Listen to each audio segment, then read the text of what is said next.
Barbara from Fragrances of Ireland. Barbara, could you tell us a little bit of the history of the company?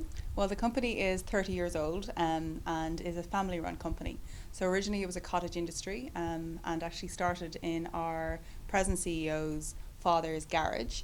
And himself and his brother-in-law started with the idea that it would be great to create a fragrance that would be a really nice gift for people to bring home. No idea why they chose that of all things, because it wasn't a particularly easy product to produce. But they started off with Innisfree, and then throughout the years have started to work with professional perfumers.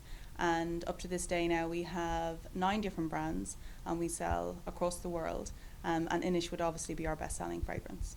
Great. Could we take a look at the products? Yes, absolutely. Patrick would be, again, one of our older products, and this has been created for the male.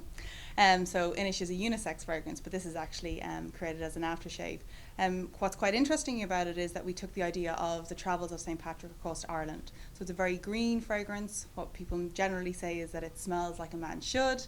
And then the packaging has actually taken its inspiration from the Book of Kells. So it's got a vellum feel to it and has taken the iconography from the Book of Kells also. So it's a really popular fragrance, and obviously anyone whose name's Patrick should always have a bottle.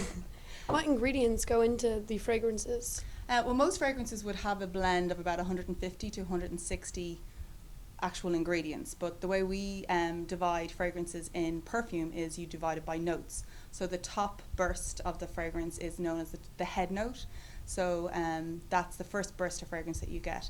And you know when you wear a fragrance, after a couple of minutes it changes and Right. it smells a little bit different. So that's the middle note, or the body of the fragrance. And then after a couple of hours it's dried down, and that's the soul of the fragrance, and that would be the base note.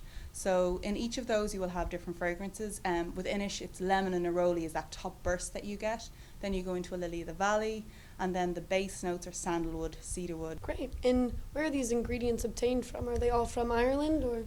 All over the place, all over the place. With Innisfree, for example, we actually distill our own lavender oil, and that's used as part of it. As much as possible, we try and use Irish fragrances, but obviously we don't want to stunt the productivity or the creativity of the perfumer. We want to create a moment. With Inish, it was a day by the beach.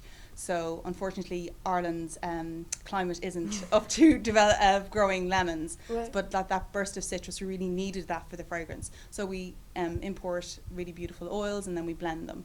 But for example, the Inish body lotion, which is very, very popular, that has seaweed extract, and that's hand harvested from the west coast of Ireland. Okay. And which fragrance is your personal favorite? My personal fragrance, it depends on the day. I love Inish because it's really fresh, and you know, on a day where you don't really want to get out of bed, then it really makes you feel like you've got a day to the beach to look forward to. But then when I'm going out, I like to wear something a little bit sweeter, more feminine. Inish Moonlight is lovely for that because it layers on top of Inish.